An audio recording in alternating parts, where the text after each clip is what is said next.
Well, one for me, man. Now, I was on the NOLA Chucky this year, and I was paddling a little small boat, and it was like 5,000. It's it's not like out of hand level, but I was in quarter mile, and I was with a friend of mine, and I was ahead of him, and saw an eddy down on the left, and I started paddling for the eddy, and I'm getting to it, and I'm paddling. To be honest with you, I'm paddling my ass off. You know, the boat, it's slow. The new design and the new focus toward short, and it's got to spin on a wave and all that stuff. It's all great, but I got into the eddy, and by the time my friend got there, I'm in the eddy. I'm just like cussing. I'm like, I'm over it.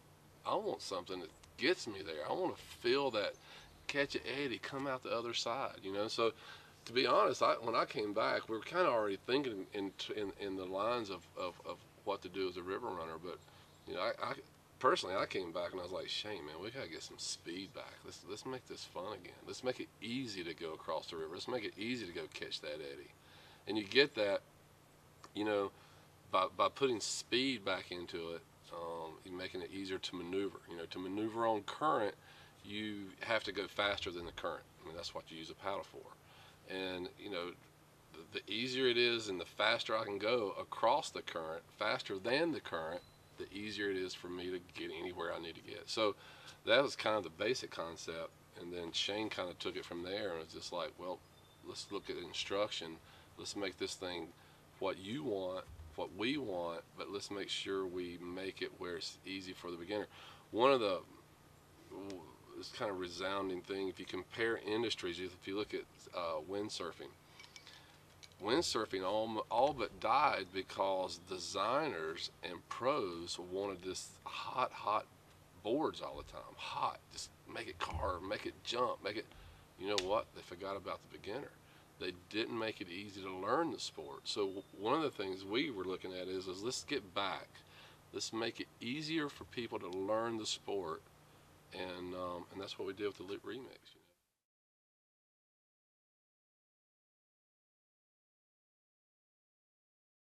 Well, I mean, we paddled boats, way longer than this. It was more drawing. It's more drawing on our past and our history a little bit, as far as just wanting a little more of that old school feel, just a little more speed, and what's pretty funny is in the beginning phases of developing the ideas, um, in a way, I sort of tried to copy some old school designs, and they didn't work at all. It was horrible. And then I realized, oh yeah, I paddled like those did. And so what I had to do was try to bring that length or bring that speed into a more modern hull design that's easier to use and easier to handle, and takes care of you, as opposed to, man, the old school boats are fairly terrifying to paddle down something hard, because the bow's underwater a lot. It's pointy. You're having a hard time, spinning and moving quickly. And so the challenge was blending those two things together: a little bit of a flat hull with a little bit of length and a little bit of displacement, and blending that together. And that was the big challenge. And so it started from a very basic design, sort of from, and pulling in the more modern, flatter lines, that we have now. If you look at some of the older designs that had speed, because they were long, they were narrow, the one concept that we had to overcome is how to free the ends up. We didn't want that boat to be. We wanted it to be fast, and obviously, if you drop the rocker and get as much water line as you can get, you're going to gain speed. But that's old school. We wanted that speed, but we needed to release the ends more.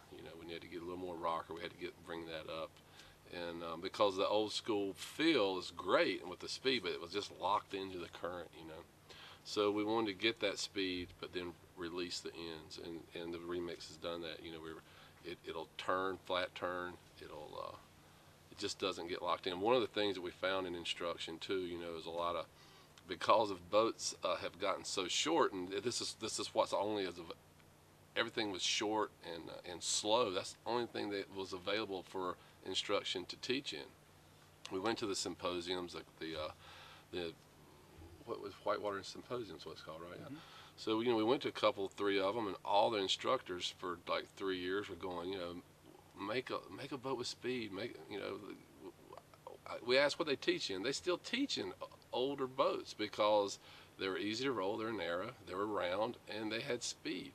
So that was where really a lot of the concept was like, all right, this is what instruction needs. This is what we want in the boat, and it took you don't nail it. You don't nail that with the first prototype.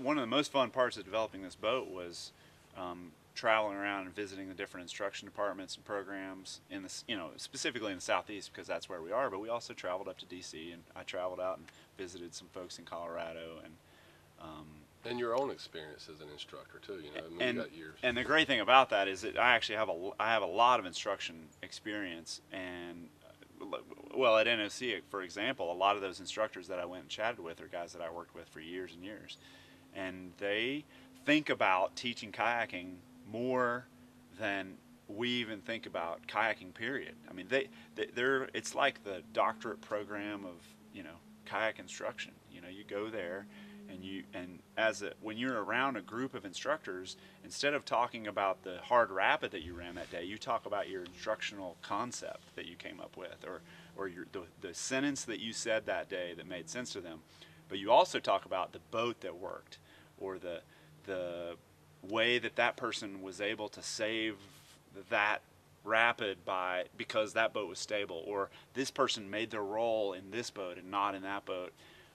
So they think so much about instruction. It's really cool to take something in there, and to take that boat in there and have them just tear it apart was awesome, because it's a really hard thing to get really good, serious evaluations on a boat.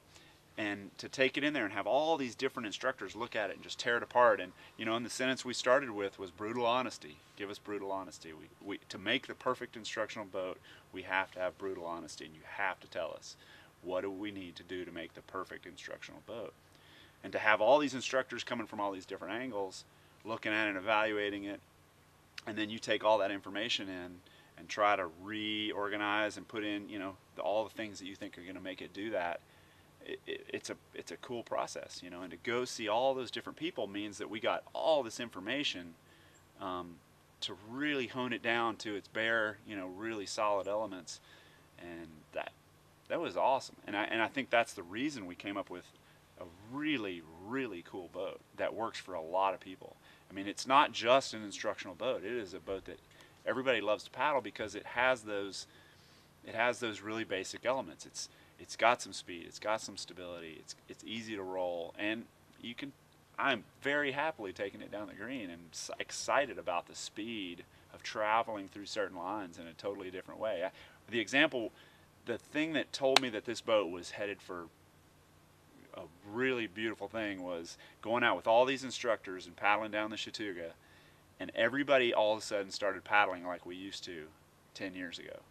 They started doing S-turns through eddies and catching, different eddies, and doing ferries. I mean, nobody does ferries anymore because you can't get across a damn current, And now all of a sudden, instead of drifting down and then turning and taking a bunch of strokes to try to boof really well, now all of a sudden we were carving a really long, turn, and then following that next turn into the boof, as opposed to it being this thing where you're waiting for the boof. We all of a sudden were making these lines that were really fun to make, and all of a sudden catching eddies was cool again, and all of a sudden ferrying was cool again, and S-turning and linking carving turns together, and all of a sudden just running class 3 was fun.